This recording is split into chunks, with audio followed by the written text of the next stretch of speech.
بسم اللہ الرحمن الرحیم۔ السلام علیکم۔ رات کے 12 بجے تھے۔ میں ابھی اپنے کمرے میں آئی تھی۔ میرے پیچھے میری نند سائرہ بھی آ گئی۔ سائرہ کو اپنے ساتھ دیکھ کر میں حیران ہو گئی۔ سائرہ، جاؤ نا، جا کر سو جاؤ، صبح بات کریں گے۔ میں نے اس سے کہا تو وہ ناراض ہونے لگی۔ بھابی، مجھے آپ سے ایک چیز چاہیے۔ ہاں بولو، کیا چاہیے؟ میں نے جلدی میں کہا۔ مجھے بہت نیند آ رہی تھی۔ بھابی، مجھے آپ کا یہ سوٹ بہت پیارا لگتا ہے، آپ پلیز یہ مجھے دے دیں، میں آپ کو واپس کر دوں گی۔ میری نند نے اس قدر معصومیت سے کہا کہ میرا دل پگھل گیا۔ ویسے بھی وہ میری چھوٹی بہنوں کی طرح تھی، میں اس سے کوئی چیز الگ نہ رکھتی، ہمیشہ اس کی مدد کرتی۔ ہاں ہاں سائرہ، تم ضرور لے لینا، ابھی تم جاؤ، سو جاؤ، میں تمہیں یہ سوٹ صبح دے دوں گی۔ نہیں بھابی، مجھے یہ ابھی کے ابھی چاہیے، اس نے ضد کرتے ہوئے کہا۔ اچھا رکو، میں ابھی چینج کر کے آتی ہوں۔ یہ کہہ کر میں اپنے کمرے کے اٹیچ باتھ روم میں چلی گئی۔ میں نے اسے کپڑے چینج کر کے دے تو دیے، مگر مجھے عجیب لگ رہا تھا۔ میں اسے دھو کر صاف ستھرے کر کے دینا چاہتی تھی۔ میں نے اسے اپنے باقی سوٹ بھی دکھائے، مگر وہ وہی کپڑے لینا چاہتی تھی۔ میں نے اسے کپڑے دے دیے، وہ میرے کمرے سے چلی گئی۔ اس کے جاتے ہی مجھے خیال آیا کہ دوپٹہ تو وہ یہیں چھوڑ گئی۔ ویسے تو یہ کوئی وقت نہیں تھا کسی کے کمرے میں جانے کا، لیکن وہ 2 منٹ پہلے ہی میرے کمرے سے نکلی تھی۔ میں دوپٹہ لے کر راہداری میں آ گئی۔ میں اپنی نند کے کمرے میں گئی، مگر اس کے کمرے کا دروازہ کھلا تھا اور وہ یہاں نہیں تھی۔ یہ دیکھ کر مجھے حیرت ہوئی۔ میں نے جا کر اپنی ساس کے کمرے میں دیکھا، مگر وہ وہاں بھی نہیں تھی۔ یا خدایا، یہ سائرہ کہاں گئی؟ میں نے سوچا۔ اتنے میں میری نظر بیرونی دروازے پر پڑی تو دیکھا سائرہ وہاں سے اندر آ رہی تھی۔ سائرہ، تم اس وقت باہر گئی تھی؟ میں نے حیرت سے پوچھا۔ نہیں بھابی، میں تو بس دروازہ بند کر رہی، اسے بھگاتے بھگاتے باہر چلی گئی، سائرہ نے کہا تو میں سوچ میں پڑ گئی۔ بہرحال میں نے اسے دوپٹہ دیا اور واپس اپنے کمرے میں آ گئی۔ آج بشر کو گئے ہوئے 3 دن ہو گئے تھے۔ میں انہیں بہت یاد کر رہی تھی۔ انہیں کی یادوں میں کھوئے کھوئے مجھے نیند آ گئی۔ صبح میں اٹھی تو میرا سر بھاری ہو رہا تھا۔ شادی میں جانے کی وجہ سے بہت تھکاوٹ تھی۔ میں نے اٹھ کر سارے گھر کے کام سلجھائے اور دن کے 11-12 بجے اپنی بہن کو فون کرنے بیٹھی ہی تھی کہ سائرہ میرے کمرے میں آ گئی۔ بھابی، مجھے آپ سے ایک بات کرنی ہے، سائرہ نے تھکے تھکے انداز میں بتایا۔ بات کو چھوڑو، یہ تمہیں کیا ہوا ہے؟ میں نے آگے بڑھ کر سائرہ کو تھام لیا۔ اس کی آنکھیں لال ہو رہی تھیں، اس سے صحیح سے چلا بھی نہیں جا رہا تھا، لگتا تھا جیسے وہ بخار میں ہو۔ میں نے اس کے ماتھے پر ہاتھ لگایا تو وہ بخار میں تپ رہی تھی۔ بھابی، میری طبیعت کو نہ جانے کیا ہو گیا ہے، سائرہ نے نکاہت بھری آواز میں کہا۔ ارے تمہیں تو تیز بخار ہے، چلو میں تمہیں ڈاکٹر کے پاس لے چلوں، میں نے کہا، مگر سائرہ اپنے کمرے میں جانا چاہتی تھی۔ میں اسے اس کے کمرے میں چھوڑ کر چائے وغیرہ دے کر واپس آ گئی۔ اپنی بہن سے باتیں کرتے کرتے دن کا وقت ہو گیا۔ میں نے دوپہر کا کھانا بنایا، مگر سائرہ کھانے کی میز پر موجود نہیں تھی۔ میں اسے ڈھونڈتی ہوئی اس کے کمرے میں پہنچی۔ اس کے کمرے کا دروازہ بند تھا۔ میں پریشان ہو گئی۔ بہرحال گھر کے باقی کام بھی دیکھنا تھے۔ میری ساس بھی سائرہ کو بلا بلا کر تھک گئی۔ پھر شام کا کھانا بھی ہم نے اکیلے کھایا۔ سائرہ کمرے سے باہر نہیں آئی۔ میں بشر کی پریشانی میں الگ مصروف تھی، اس لیے میں نے سائرہ سے کچھ نہ کہا۔ اگلے دن بشر آ گئے۔ میں نے خوشی خوشی ان کا استقبال کیا۔ تب مجھے سائرہ کا خیال آیا۔ وہ بھی سائرہ سے ملنے گئے تھے، مگر سائرہ نے دروازہ نہیں کھولا۔ کہنے لگے، مجھے لگتا ناراض ہو گئی ہے۔ میں نے کہا، ایسی کوئی بات نہیں، وہ 2 دن سے اپنے ہی کمرے میں بند ہے، ہم میں سے بھی کسی کو نہیں بتا رہی کہ کیا بات ہے۔ سائرہ کی وجہ سے اب ہم گھر والے سبھی پریشان تھے۔ بڑی مشکل سے بشر اور اماں جی نے سائرہ کے کمرے کا دروازہ کھلوایا۔ جب اس نے دروازہ کھولا تو وہ برسوں کی بیمار نظر آ رہی تھی۔ اس کے چہرے پر زردی چھائی ہوئی تھی اور اس کی آنکھوں کے نیچے گہرے سیاہ حلقے تھے۔ اس سے پہلے کہ ہم سائرہ سے کچھ کہتے، وہ گھر کی دہلیز پر گر کر بے ہوش ہو گئی۔ ہم جلدی سے اسے ہوش میں لانے کی کوششیں کرنے لگے، ٹھنڈے پانی کے چھینٹے اس کے چہرے پر مارے، مگر اسے ہوش نہیں آیا۔ میں نے اس کی نبض چیک کی جو بہت کم ہو رہی تھی۔ تب ہم نے ڈاکٹر کے پاس جانے کا سوچا۔ جلدی سے بشر گاڑی لے آئے۔ ہم نے سائرہ کو گاڑی میں ڈالا اور ہسپتال پہنچ گئے۔ وہاں جا کر دیکھا تو سائرہ کو ایمرجنسی وارڈ میں داخل کروا دیا گیا۔ ایک دم سے ایسی کیا ایمرجنسی ہو گئی، ہمیں تو کوئی سمجھ نہ تھی۔ ہم ڈاکٹر کے پاس گئے۔ ڈاکٹر نے بتایا کہ سائرہ کی حالت نازک ہے، اسے 24 گھنٹے ICU میں رکھا جائے گا، اس کے بعد ہی کوئی فیصلہ ہوگا۔ بشر اور اماں جی مجھے کوسنے لگے، بولے تو نہیں اسے کچھ کہا ہوگا، ورنہ وہ یوں خود کو کمرے میں بند نہ کرتی۔ میں اماں جی اور بشر کی بات کا کیا جواب دیتی؟ میرے پاس کوئی بات نہ تھی، میں تو صرف اپنی نند سے بہنوں جیسی محبت کرتی تھی۔ تھوڑی دیر کے بعد ڈاکٹر نے بتایا کہ سائرہ کی حالت اب بہتر ہے، مگر ہمیں اس کا خیال رکھنے کی ضرورت ہوگی، اسے سخت پریشانی میں مبتلا رکھا گیا ہے۔ اس بات پر بشر اور میری ساس مجھے گھورنے لگے، حالانکہ میں نے کچھ نہیں کیا تھا۔ خیر ہم لوگ سائرہ سے ملنے اس کے کمرے میں گئے۔ وہ خالی خالی آنکھوں سے خلا میں گھور رہی تھی، اسے کوئی کچھ نہیں کہہ سکتا تھا۔ ڈاکٹر نے صرف اتنا بتایا کہ سائرہ کو سانس گھٹنے کی وجہ سے اچانک دل کا دورہ پڑتے پڑتے بچا، ورنہ اگر دیر ہو جاتی تو وہ موت کے منہ میں جا سکتی تھی۔ سائرہ کے بارے میں یہ جان کر اماں جان کو سخت تشویش ہوئی۔ سانس گھٹنا، یہ بات سمجھ میں نہیں آ رہی تھی۔ ایک دن میں سائرہ کو ہاسپٹل سے ڈسچارج کر دیا گیا۔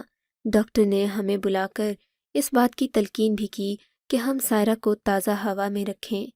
ہم لوگ سائرہ کو لے کر گھر گئے تو وہ کچھ کھوئی کھوئی سی تھی، ایسا لگتا تھا جیسے اس سے کوئی گہری پریشانی ہے۔ میرے لاکھ پوچھنے پر بھی اس نے مجھے کچھ نہیں بتایا، البتہ وہ بار بار اپنے کمرے میں جانے کی ضد کر رہی تھی۔ مجبور ہو کر ہم نے بھی اسے اس کے کمرے میں جا کر رکھ دیا، مگر ڈاکٹر نے کہا تھا کہ سائرہ کو کوئی پریشانی نہیں دینی۔ اسی وجہ سے ہم بھی پریشان تھے، کیونکہ سائرہ کی بات نہ مانتے بھی اس کے لیے اچھا نہیں تھا۔ سائرہ نے اپنے کمرے میں جا کر پھر سے دروازہ بند کر لیا۔ کافی دیر اس کا دروازہ بند رہا، ہمیں دوبارہ تشویش ہونے لگی۔ اس کا دروازہ بجایا، اس نے دروازہ کھولا تو اس کی سانسیں پھولی ہوئی تھیں، وہ پھر پریشان لگ رہی تھی، اور اب کی بار بھی ویسا ہی ہوا۔ وہ دھڑام سے جا کر زمین پر گر پڑی اور دوبارہ بے ہوش ہو گئی۔ اماں جی اور بشر مجھے ڈانٹنے لگے۔ مجبوراً ایک بار پھر سائرہ کو ہسپتال لے جایا گیا۔ ڈاکٹرز نے وہی بات کہی کہ تم لوگ شاید ہماری بات سمجھ نہیں پاتے، اسے تازہ ہوا میں رکھو، بار بار اس کا دم گھٹنے کی وجہ سے اس کے ساتھ یہ مسئلہ پیش آتا ہے۔ اب اگر یہی غفلت برتی گئی تو سائرہ کو دل کا دورہ پڑ سکتا ہے اور پھیپھڑوں کا مسئلہ بھی ہو سکتا ہے۔ اس بات پر ہم سب تشویش میں مبتلا ہو گئے، کچھ سمجھ نہ آ رہا تھا کہ کیا کریں۔ تب میں نے بشر سے بات کی کہ اب سائرہ کو اکیلے کمرے میں رہنے نہیں دینا چاہیے، اگر یہ ایسا ہی کرے گی تو اس کی صحت کو خطرہ ہوگا۔ بشر بولے وہ سب تو صحیح ہے، لیکن اگر بغیر جانے ہم اسے الگ کمرے میں رکھیں گے تو یہ الجھ پڑے گی، تمہیں اس کے بند کمرے میں جھانک کر دیکھنا ہوگا کہ اکیلے کمرے میں ایسی کیا بات ہے جو یہ ہمارے سامنے بیٹھنے سے کتراتی ہے۔ بشر کی بات بھی صحیح تھی۔ میں نے سائرہ کے کمرے میں کھڑکی کے پردے کو کھسکا کر رکھ دیا تاکہ جب وہ اکیلے کمرے میں ہو میں دیکھ سکوں کہ آخر ایسی کیا بات ہے جو سائرہ ہر وقت اپنے کمرے میں بند رہتی ہے اور باہر آ کر بیٹھنا نہیں چاہتی۔ رات کا کھانا کھا کر سائرہ اپنے کمرے میں چلی گئی، اس نے دروازہ بند کر دیا۔ میں نے حسب معمول کھڑکی کا پردہ کھسکا رکھا تھا۔ اس بات کا شاید سائرہ کو علم نہیں تھا۔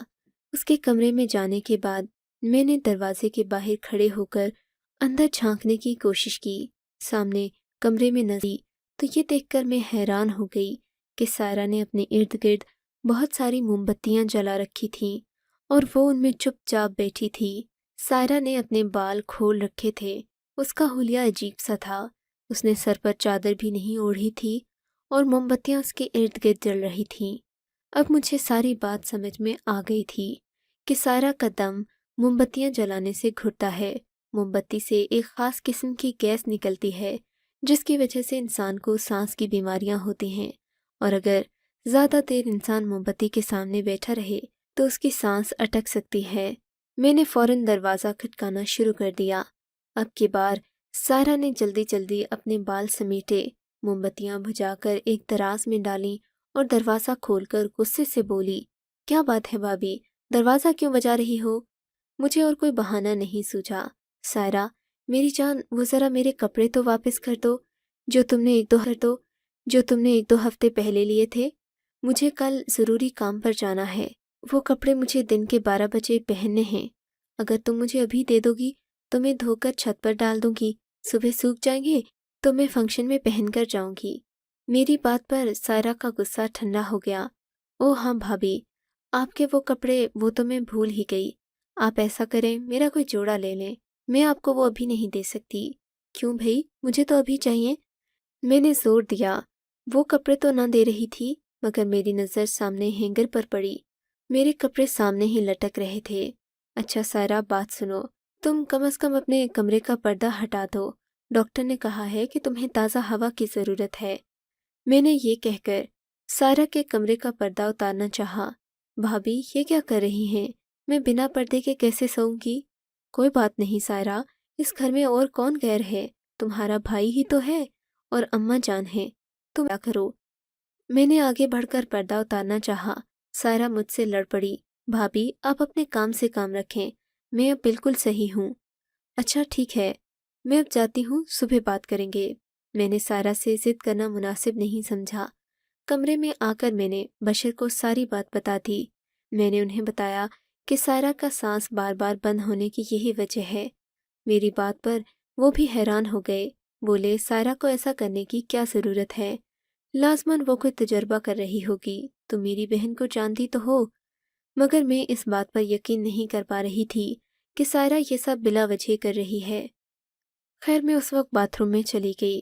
میں نے ایک ٹب میں سرف ڈالا اور وہ کپڑے جو سائرہ کو ایک ہفتہ پہلے دیے تھے اس میں ڈالنے ہی لگی کہ میری نظر اپنی قمیص کے گلے پر پڑی۔ دیکھا تو وہاں انڈے کے چھلکے لگے تھے۔ مجھے سخت حیرت ہوئی۔ میں نے کپڑے کو پلٹ کر دیکھا۔ کافی جگہوں پر انڈے کے چھلکے اور عجیب سی بدبو والا محلول لگا ہوا تھا۔ مجھے بہت غصہ آیا۔ سائرہ نے میرے کپڑوں کا یہ کیا حشر کیا؟ میں سوچنے لگی، سارے کپڑے گندے کر دیے، عجیب سی بدبو آ رہی تھی۔ میں نے کپڑے جلدی سے سرف میں بھگو دیے اور مزید پانی ڈال کر انہیں کھنگالنے کی کوشش کی۔ یہ دیکھ کر مجھے سخت حیرت ہوئی کہ میرے کپڑوں میں جگہ جگہ انڈوں کے چھلکے لگے تھے، جبکہ کپڑوں میں کافی سارا رنگ بھی ڈالا گیا تھا۔ کپڑے ٹب میں ڈال کر میں باہر آئی تو بشر میرا انتظار کر رہے تھے۔ وہ بھی پریشان تھے۔ میں نے انہیں یہ بات بتا کر مزید پریشان نہیں کیا، مگر میں جانتی تھی کہ مجھے کیا کرنا ہے۔ میں رات بھر یہی سوچتی رہی کہ سائرہ کے لیے ایسا کیا کروں کہ اسے مجھ پر اعتبار آ جائے، وہ اپنی ہر بات مجھ سے کہے اور میں اسے اس مصیبت سے بچا لوں جو نہ جانے اس نے اپنے دماغ میں کب سے پال رکھی ہے۔ یہی سوچتے سوچتے رات کے 3 بج گئے۔ میں کافی دیر ہی، مجھے تقریباً فجر کے قریب نیند آنے لگی۔ تب میں نے اٹھ کر فجر کی نماز پڑھی اور پھر سو گئی۔ اب تو میں نے صبح لیٹ ہی اٹھنا تھا، میں جانتی تھی، کیونکہ رات کو کافی دیر سے نیند آئی تھی۔ مگر صبح کے تقریباً 7-8 بجے میں نے اپنے گھر میں سخت شور کی آواز سنی۔ میری ساس رو رہی تھی، جبکہ میرے شوہر بھی اونچی آواز میں باتیں کر رہے تھے۔ میں فوراً گڑبڑا کر اٹھی، باہر گئی تو دیکھا گھر میں ہمارے کچھ رشتہ دار بھی موجود تھے، جبکہ اماں جی کا رو رو کر برا حال تھا۔ اماں کیا ہوا ہے؟ میں جلدی سے اپنی ساس کے پاس پہنچی تو دیکھا سامنے میری نند سائرہ چارپائی پر بے سد پڑی تھی۔ اس کے منہ سے خون آ رہا تھا اور بال بکھرے ہوئے تھے۔ اماں جی، اسے کیا ہوا ہے؟ میں نے آگے بڑھ کر اپنی نند کا سر گود میں لے لیا۔ بشیر نے مجھے جلدی جلدی سائرہ کو سنبھالنے کا کہا اور خود گاڑی لینے چلے گئے۔ سائرہ کے خون کی الٹیاں آ رہی تھیں۔ بشیر جلدی سے گاڑی لے آئے۔ ہم سائرہ کو ہاسپٹل لے کر گئے۔ ہم تو اسے دوائیں بھی وقت پر دیتے تھے، مگر خدا جانے پھر کہاں غفلت ہو گئی۔ سائرہ کو ہسپتال پہنچایا گیا، مگر ہاسپٹل والوں نے اسے ICU میں داخل کر لیا۔ سائرہ کی حالت بہت نازک تھی۔ ڈاکٹرز نے ہمیں بتایا کہ سائرہ زندگی اور موت کی کشمکش میں ہے، اور سب سے مشکل بات یہ تھی کہ اس کی بیماری کی سمجھ نہ آ رہی تھی۔ ڈاکٹرز بھی صبح شام ٹیسٹ کر کر کے تھک گئے تھے، مگر بیماری کا اشارہ نہیں مل رہا تھا۔ اگلی صبح 4 بجے ہمیں یہ خبر ملی کہ سائرہ اس دنیا سے جا چکی ہے۔ اماں جی کا تو رو رو کر برا حال تھا، وہ بھی مجھے ہی منحوس کہہ رہی تھیں، کہتی تو میری بیٹی کو کھا گئی ہے، نہ جانے تو نے کیا کیا کہ میری بیٹی ہمیشہ کے لیے مجھے چھوڑ کر چلی گئی۔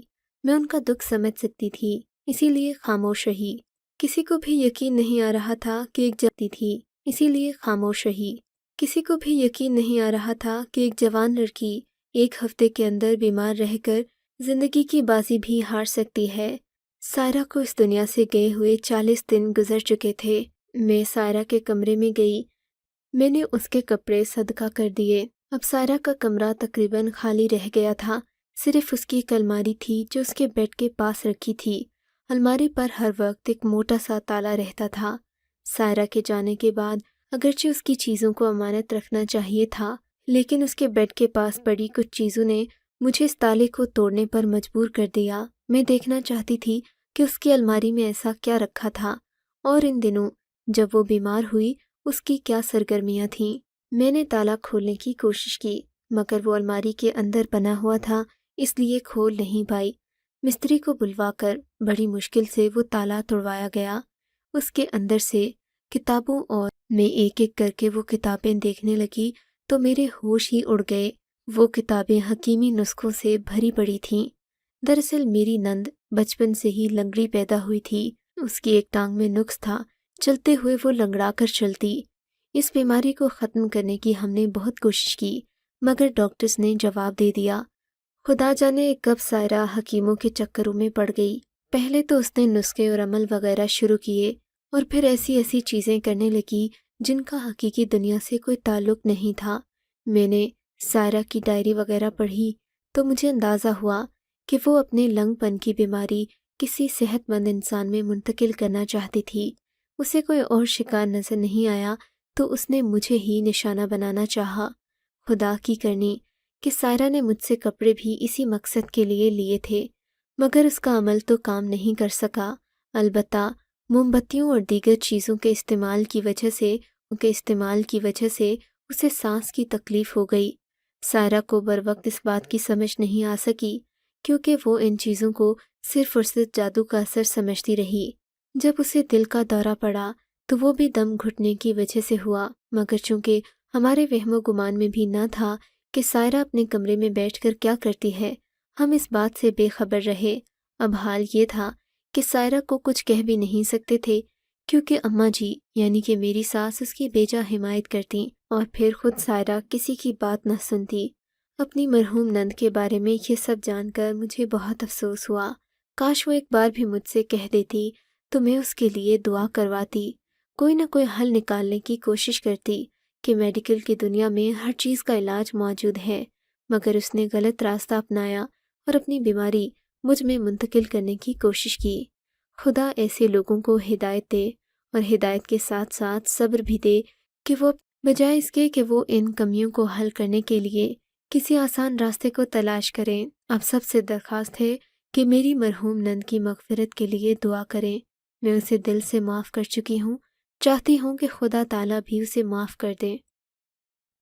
آپ کو اگر یہ کہانی اچھی لگی ہے تو اس ویڈیو کو لائک کیجیے، اور اس طرح کی مزید کہانیاں سننے کے لیے ہمارے چینل کو ضرور سبسکرائب کیجیے۔ کہانی سننے کا شکریہ۔ آپ سے ملاقات ہوگی اگلی ویڈیو میں، تب تک کے لیے اللہ حافظ۔